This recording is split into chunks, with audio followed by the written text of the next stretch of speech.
The From Busy to Rich podcast helps financial advisors grow their businesses beyond the products they sell and the assets they manage, increase profitability, and reclaim their time by providing strategies and insights that will not only change your life, but practice.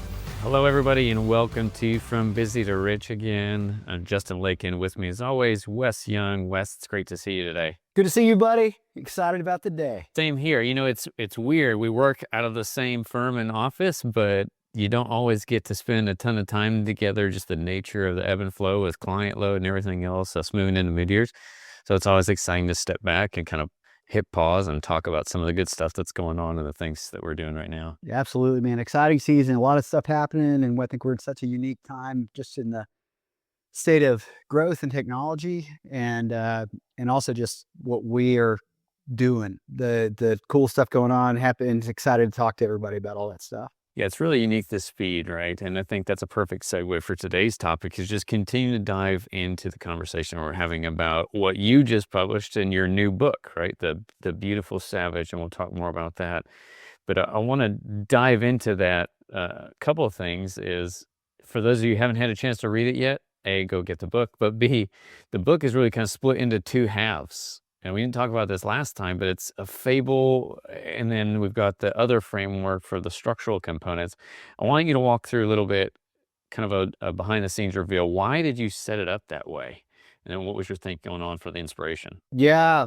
So, you know, there's a couple of thoughts I had around it. I initially wrote the framework first. That part's all about what we talked about last time. I mean, guys, if you didn't hear some of the previous episodes on this, A Beautiful Savage, an entrepreneur's guide to enjoyment, satisfaction, and meaning. That's the book. And the book is for people that are entrepreneurs. Because there is this paradox, I think, that we have, Justin, and which is we have a lot of ambition. If you're listening to this podcast, you are a striver. You want something better. And I love that about you, because some of my favorite people to be around are people that they want today to be better than yesterday and tomorrow to be better than it is today. And I think when it's healthy, it is one of the most beautiful things about the human condition, because it's where progress comes from. It's where faith lives. Faith is the substance of things we're hoping for, evidence of things we've not yet seen. It's what gives us the energy we need to do hard things, not trade what we can have immediately for what we can have ultimately. And I think it's such an essential fuel to life. I mean, you can quote after quote, right? You can go through the Stoics. You can go through some of the great philosophers of life. You can read almost any good, confident religious leader. There is one theme, is that, look, if you have a big enough what could be in your life, you can bear through anything today to get there. So I think it's an essential fuel when it's healthy. I think, and as we have spoken about in the past, I think that the issue we have most of the time is that we're kind of stuck in, so focused on where we want to go, we don't enjoy where we are on our way to where we're going. So there are practices. If you are a striver, if I was talking to a group of people that weren't, I would probably do this backwards. But since I'm talking to strivers, you ultimately, you need to probably have a little more grateful condition in your life, where you can count your blessings. You appreciate where you are, because you have in your life right now many things that you once prayed for. And so, again, the Beautiful Savage framework was built around this idea, because after observing tons and tons of clients, tons and tons of my friends, myself, you, Justin, and people we love being around so much, it's a beauty. We're like, man, how do we capture this into words? And A Beautiful Savage has a big ambition, a grateful condition, and a savage persistence to dance with the resistance between the life they're living and the unlived life within them. And so there is a lot of practicality there. You know, we talk, Justin, you and I, about pattern recognition, pattern application, and pattern creation all the time, because there's patterns out there. If you see somebody has a life you like, you go, what are they doing? So you take their class, you read their book, you listen to their podcast, and you will see what they're doing. Different skill is pattern application. That's where a lot of people stop at like the pattern identification and don't go to application. There's a pattern for that. And then pattern creation is a whole new level, which we can talk about later. But so I wrote the book, I wrote the framework first, like from a man, if I'm just sitting with you, Justin, and going, and we're having coffee or a beer or something like that, I'm going to go, here is the pattern that I see the people that are happiest entrepreneurs in the world, that are doing a lot of cool stuff, and that seem to, no matter what's going on in their life, just kind of go with the flow. I mean, it doesn't seem to bother them. It may at times, but they have got a pattern for overcoming that. And I wrote it and I sent it to a bunch of people. You were one. I sent it to some of our clients and some of our best friends. Say, hey, tell me what to think about this. And one thing I got back from most people was, man, can you incorporate like a story in the beginning? Because ultimately, if you don't have a moment, if you don't have a moment of story connected with that inspiration that you receive from the framework or the talk you heard or whatever it is that makes it just live in your head, you remember that story. It just is really tough to do pattern application. So what I did is I thought back to my story all those years ago when I started this, and we made it kind of fun. And I've got some characters I'm sure you'll ask me about those, but that represent, there's a primary character that represents a lot of people in my life. I'm assuming you're talking about Randy. Now, it's absolutely, without giving away too much, this mysterious mentor who shows up and starts teaching life principles, and hopefully this is where we're going, but, how much of that was based on real people in your life? Other than some of the disappearing and reappearing, it was all of it. It's like real people that nobody gets anywhere on their own, really. Not anywhere big. And, I mean, I was an electrician in Lubbock, Texas, and moved to Austin, didn't know anybody. But I really thought, man, this could be a big deal. And because I don't have this, everybody's got the 6 fundamental human needs that Tony Robbins talks about a lot. One of them's certainty, one of them's uncertainty. And my wife, Jamie, is very much one of her fundamental, like everybody has all of them, but like one of the fundamentals is certainty. That is not even in my top 5 of that. Now, you want certainty in some ways. You want some expectation. I like patterns. That's maybe somehow I'm there. But I'm not moving to Austin when I don't know anybody.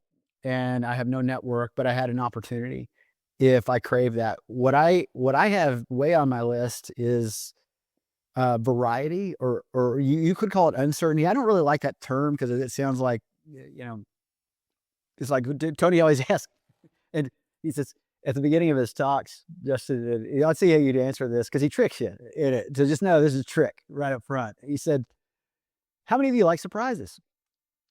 And what do you think most people answer? I would say, I don't know, 50-50. Some like surprises, some don't. The way he says it, you almost always would say yes. You'd say, and he says, that's bullshit. He says, you like the surprises that you want. He said, you don't like the surprises that you don't want.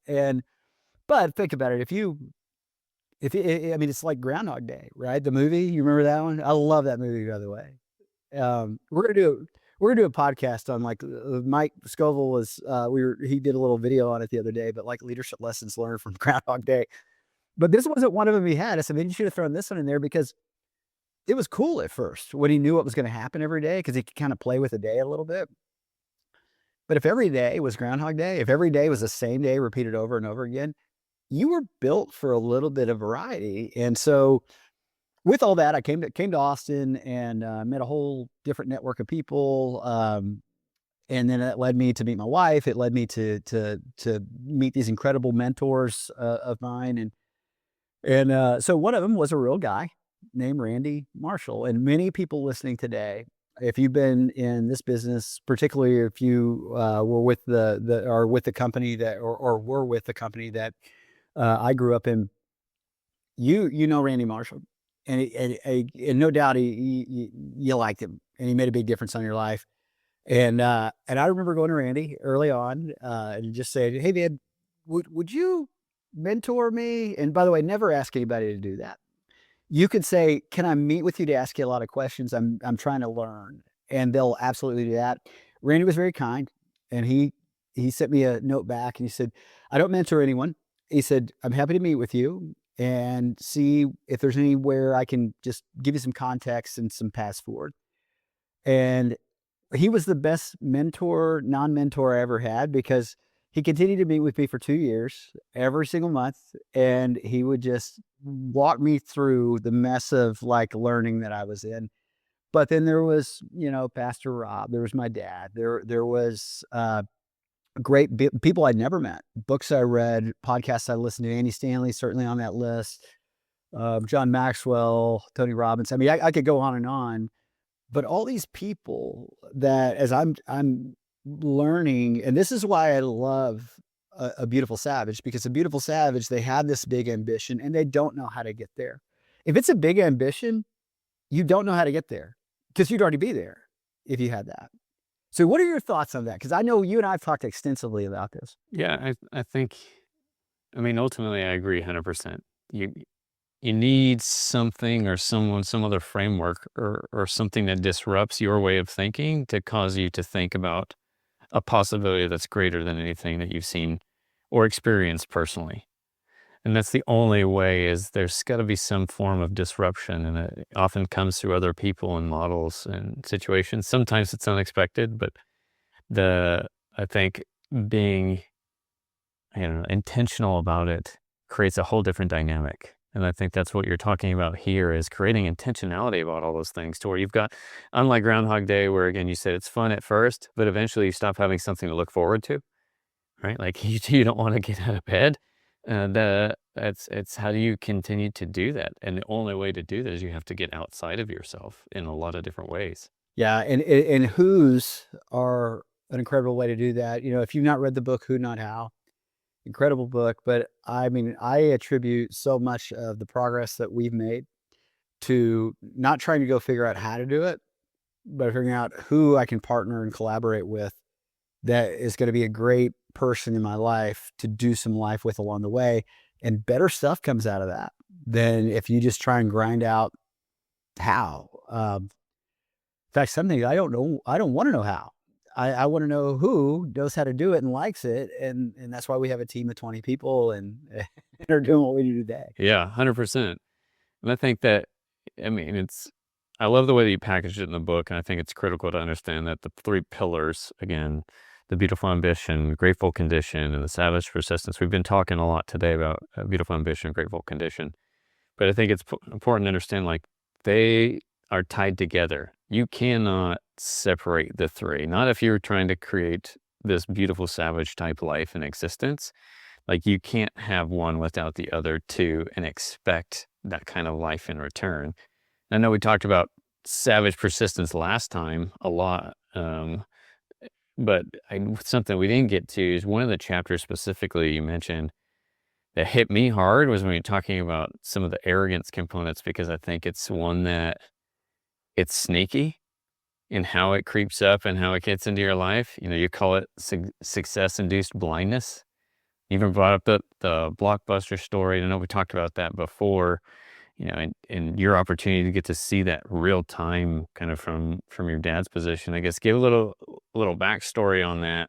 But what I want to know is, what did watching that from the inside teach you, and how have you incorporated that? Man, I think it was fundamental to a lot of who I became. And my dad, who I've spoken about, and we went over the story, but he was always somebody that he was humble, hungry, and smart.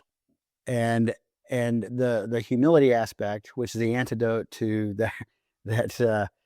that piece of resistance, that's the arrogance, is many times he was the smartest guy in the room, but he never wore that coat.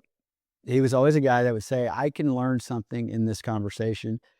And I think the moment that here's what ends up happening, I think, is you listening today. I don't know where you're at in your journey. Some of you have been in this business for 30 years and you make more money than most of your friends. Life from a financial standpoint is good. You by the fact, if you're still in the business 3 years after coming in, you're better at this than all the other 90% of people that tried it, because there's like a 10, 13%, depending on the stats you look at, retention rate after that period of time. And so what ends up happening is, well, what I'm doing is working. Just like Blockbuster, what they were doing was working. Just like anybody that is reached any measure of better than failure, than stability, than way more successful than most people. I think the biggest challenge ends up being for, especially for the most like successful people, is they begin to believe that no one can teach them anything and that the way they're thinking is the best way. If they just keep doing what they're doing, everything's going to go well. And they lose the tolerance for, um, they lose the savage persistence for new things, because new things are awkward and they're clunky, as we talked about the last episode. It's like they are. You're just bad at it. You haven't had any reps with it, so it's going to take you a while to get it normal. Like right now, Justin, you and I have been living this journey, and we're in between mid-years. Depending on when you're listening to this, mid-year meetings happen in the second quarter for us, and it's a lot of meetings where we're like keeping score with the client. Here's where you are now. Here's where you came from. Here's all the stuff we've done. Here are all the opportunities still outstanding. And here's new things based on how the world's changed. Then we do year ends, which is like, where do we think you're going to land from a tax standpoint? Is there anything we should do? By the way, is there anything on your list of things we've been working on you haven't gotten to or that's being held up? So those are intense seasons for us. There's a lot of normal. We were just running. And then we these times, other than onboarding new clients, where you don't have a lot of those. So we, by design, try to go to more of a, hey, let's really, if we were coming in here and starting this thing today, what would we do? Where do we think we want to pay attention to the frontiers of our ignorance? Where do we not know what we know? What we think we know is no longer going to be serving us as well? And so one of those things is the ability to use AI and apply it. And most people use AI as like a alternative to Google, and I'm glad you use it that way. But this thing can do so much more. So I don't know how many hours I have in this, but we have been really doing some cool stuff with it. It's going to revolutionize the way this year. It's already has, but it will continue to this year, the way we do our work, to give us back months of our life this year. But it does take months of my life to get good enough at it and get the right who's in there to figure out how to dance with it, because it's clunky, it's new, I'm awkward. And so I think what ends up happening, Justin, what's your thoughts on this? Because I think there's a couple angles on it, but for sure, one is that place where you arrive in your life and things are good. And by good, relative to everybody that you have in your circle of influence around you. And so you're the smartest guy in the room and you act like it. I think that is so detrimental to anybody that's going to be they can't be a beautiful savage with that attitude. You're going to miss opportunities. People won't say what they need to say. You're not inquisitive. You're not asking questions. You're not going into meetings with the state or the spirit that, I wonder what Justin has been working on. Even if, or I met with a young advisor today, he's 2 years in the business. And he was asking me questions, and I say, hey, can I ask you some questions? And some of the stuff he's doing, I was like, that's pretty cool. Can we talk about that a little more? And he's like, I feel like I should be asking you more questions. I said, well, we certainly can, but I really want to know this thing that you're doing. So never lose that wonder of somebody. I don't care what level they're at. They know something that may be useful to you. Go into every situation going, I can't wait to see what I'm going to learn. And that is something that you've really got to protect. It's hard. Hey, thanks for tuning in to From Busy to Rich. If you're listening and something sparks a question, or you just want to explore these ideas further, visit us at wesyounglive.com or email us at info@wesyounglive.com. You'll find free resources, tools, and ways to get in touch. We'd love to hear from you. No, it just makes me think of like sports in the sense of there's kind of two categories of people that I just absolutely love to watch. One is that young up-and-comer, right? Like you can tell they've already got a ton of natural skill and talent and drive, and you see them already competing with some of the bigs in that category, and you just know the time is coming, they're setting a new record. Like there's a paradigm shift in the sport coming with that person. The other one is I love watching that person that's been in the sport for a while, and you see them breaking their own records. Like that always is like super inspirational to me because to that point, like they've arrived. You're setting world records, you're the leader in the industry and everything else, but you're still finding new ways of hitting new highs and setting, I mean, just continue to raise the bar for everybody. And I find that extremely inspirational. And that's having been in the business and the industry for a while myself, it's easy to see how you could hit kind of this plateau because you're like, all right, what am I working towards next? Because you have to wonder, like, what is possible instead of I achieved what I set out to do. Going back to the big ambition conversation, you got to have conversations outside yourself to think about like new possibilities. And oftentimes when you're busy and things are good and life is enjoyable, it's kind of an afterthought, to be frank.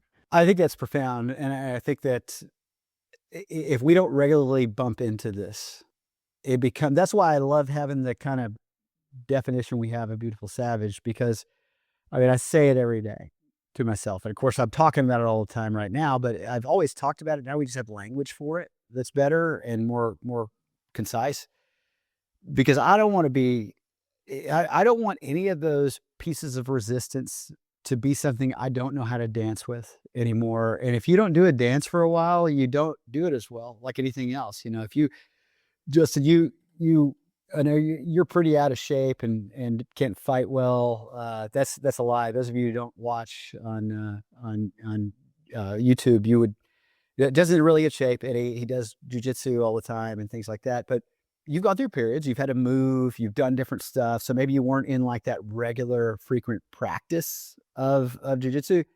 You didn't get better at it, and you probably didn't say the same. Right? What happens? Yeah, you definitely you lose some of the ability. It's kind of or like riding a bike. A lot of people here can ride a bike. You can relate to that. You haven't ridden one in a long time. When you first get back on, it's a little clunky. You're not efficient, right? Like it's not going as smooth as you remember it or as easy. But you can still ride the bike, and it's the same thing. Like I can still, if I've been out for a while, I can still do it. But I've got to think about it. It's not just second nature. Things just don't happen smoothly. And also, to be fair, like things hurt a little bit more because I haven't been doing it recently. Did you watch Ted Lasso? Did you ever watch that series? I haven't seen the whole thing, no. There is a time in there where, and the whole scene, and those of you who haven't watched it, watch it, because it's just really good. Like, especially if you're watching a lot of other ones. This is one that's just so genuinely, you walk away inspired instead of like frightened or angry or like they kept me there, but they kept me there with this. You know, it's like you walk away going, that's just good. And you know, Ted Lasso, bottom line, he's a great guy. He has this genuinely beautiful spirit about him. And he talked about, you know, he was doing a dart match with this guy who was super arrogant. He is the epitome of arrogance being there. Very rich man. And he said, well, why don't we play some darts for 1,000 pounds? And he, you know, it's like, well, let's say come up with this bad, we're not gonna worry about all that. But Ted's like, okay. So Ted's playing darts with him, and he appears to be way behind. And he said, you know what, Rupert, it occurred to me when I was growing up, there was all these kids, and they were always dismissive of me. They were always very, very kind of rude, unkind. He said, and I used to really bother me. He said, and then one day something occurred to me, it never bothered me again. And he said, well, what was that? And he said, now I'm more curious.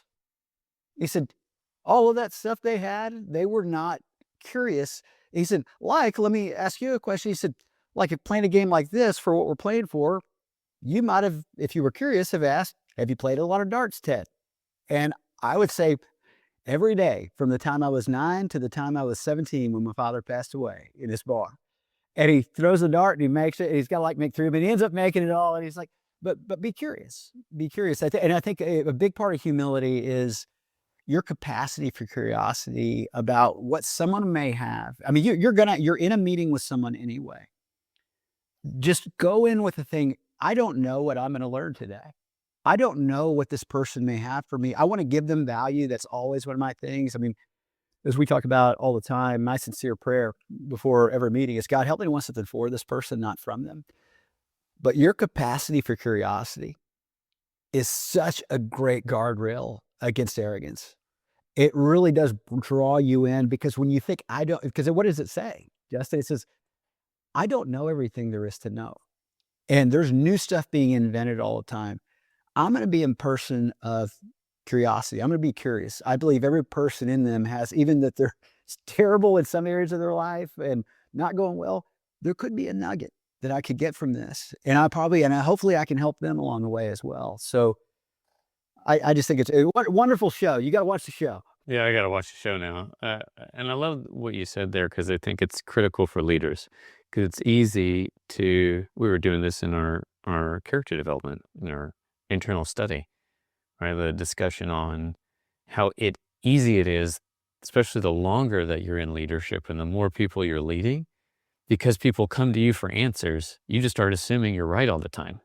And it's easy to get in a place where you stop asking questions, and the quality of your questions dramatically impacts the quality of the answers and your ability to lead. And so being able to step back and say, like, all right, I think I know, which is fine, but let me ask some more questions. Maybe there's some additional perspective here. I think about this a lot in our process is, we have meetings, and a lot of the meetings, we have structures for them, of course. But the very first meeting we ever have is called a location phase. And for those of you who may not have listened to the show ever, location phase is that first time you're ever in a conversation with a potential client. And parts of it are designed for you to kind of help them understand, hey, here's who we are, here's what we do, and here's who we work with, here's how we add value. And there's a whole pattern of how we do that with human behavior and psychology that'll give you the best chance to have a meaningful conversation. And then you get into the thing that advisors all across the world do every day, which is ask questions. But they're asking questions. But if you go in, I mean, again, maybe this is a great change to my prayer. And it's not just help me once it's for them, not from them. God, help me to be super curious about this person. Help me to understand. They could give me things that I'm going to learn something I won't even know, but I want to know their story. I'm listening with the intent to understand, not listening just with the intent to respond. Because it's so easy to flip that switch, especially if you've done it a million times and it's gone pretty well. How do I get better at my game? That is a great question right there. As I say it, it's like, assume I can be better at my game, even if I'm better than most people I know, based on whatever standard that is. So I think it's just such a powerful thought process. Yeah, especially if you feel like you're the big fish in a tiny pond, right? Like, realize there's a bigger pond out there. There's more capability. And I know we're getting short on time here, and I do want to land this plane. So, because a lot of people that are listening to this, and a lot of people that will read the book, they've read other books that are inspirational, have good ideas, make them feel good. And this book does just that. Having read it, and I love the fact that I kind of get to ask questions I already know the answers to. So it's a little bit of cheating for me. But the point is that I want to get to is you really dial it all down to the importance of what's critical of actually implementing any of what we're talking about into these like 90-day implementation or review cycles. We just went through this intensive where we came out with some stuff, and that's exactly what we did. Real time, built out 90-day. Why 90 days? And then really what happens when people try to do this on, a yearly resolution or a weekly hustle? Yeah. So the question I think you had was why is it important to have some kind of 90-day framework because here it is so easy to do life by default and not by design. I mean, you look up and, it's funny. It was my birthday, yesterday, or when was it? Monday. Yeah. So 2 days ago, but Jamie took me to dinner last night. There was a cool, one of the wine clubs we belong to from California. They were doing an event here in Austin. And so we did it. And there's another couple we met there about our age and had a great conversation, great dinner, great wine. But what ended up happening is we started talking about how, when you first started like learning about wine or drinking wine, how you're like, oh, that's an old wine. And then you've been drinking wine and all of a sudden I'm like, well, no, that's not that old. It's just 2015. Wait, I guess that is a long time ago. Right. And so time goes by so quickly. I think the old quote for it is the days are long, but the years are short. or the days are long. Maybe it's backwards. The days are short, but the years are long. Yeah, whatever way it was. Yeah, I got a 4-month-old. I can tell you the days are long, but I have a 20-year-old, and the years are very short. They're short, and so what we end up doing, I think, in our lives is we mean to do a lot of stuff, but you have to have in your calendar things built in advance of everything else that you're going to trip over. Allocated time. That's why we put on the calendar 4 months ago to go to this cash intensive, the cabin intensive that we went to. And and guess what? A month later, we could have filled that spot with something else, but it was there. So you schedule around it. That's why we go to Strategic Coach every quarter, not because it's convenient and not because we couldn't have filled the time with something. But if you do it that way, if you live life that way, you're doing it by default and not by design. And so design life is where I've got these regular intervals to where I stay good at the practice of stopping and thinking about, what is my big ambition? What is my grateful condition? And in the book, we talk about all the exercises for this stuff that I've done for 25 years. And most of our most successful people I know, this isn't something I came up with. It's something I saw, a pattern I identified and applied. So this works. It works all the time. And then reminding myself of, I need to keep a savage persistence to dance with the resistance between the life I'm living and the unlived life within me. And it gives me energy, it gives me clarity, and it allows me to bring things down. And because you're doing it every 90 days, it's not like a New Year's resolution. Because I'm just assuming most of you listening today have made a New Year's resolution that you did not keep. In fact, I'm assuming most of you have made the most of your New Year's resolutions you did not keep. And you've got it, man. I got too much I want to change, too much I want to do, too much that I think we can accomplish to make it that far apart. 90 days is good because you do need to run with some stuff for a while, right? You got to try it and go see how it's working, and you still check in on it, maybe do some iteration to it. But 90 days, it's like, let me just come up out of the thing. Let me sit back and strategically think, what do I want now? Because I'm different this 90 days than I was last, and I'll be different 90 days from now. Of all the millions of things we could do, we always say you run out of time before you run out of all ideas and opportunities you could go pursue. What are the most relevant needle moving things I could do that are going to lead me to that place? So I think you got to do it. Just if you don't, it's like anything else. You're going to atrophy. You won't stay the same even. You certainly won't get better. Absolutely. And I'm going to make it easy for those of you watching or listening. First thing you need to do for your next 90 days, go get the book. Whether you're a financial advisor or an entrepreneur or really a leader of any kind, you've got the two lives that Wes talked about, the life that we live and the unlived life within us. And you've got the opportunity to create a life that you never want to retire from and inspire others to do the same. So number one, go get the book. Take a look at the types of resources and things that are in there. I guarantee you it'll dramatically change your life and impactful in a positive way. So hope you guys enjoy this, and until next time, thanks for listening. Thanks for tuning in to From Busy to Rich. If something in today's episode sparked an idea or hit a nerve, don't keep it to yourself. Follow the show, share it with a friend, and let's keep building a community of advisors who want more. You can find more resources, tools, and free content at wesyounglive.com. We'll see you back here next time for more real conversations about building the life and business you really want.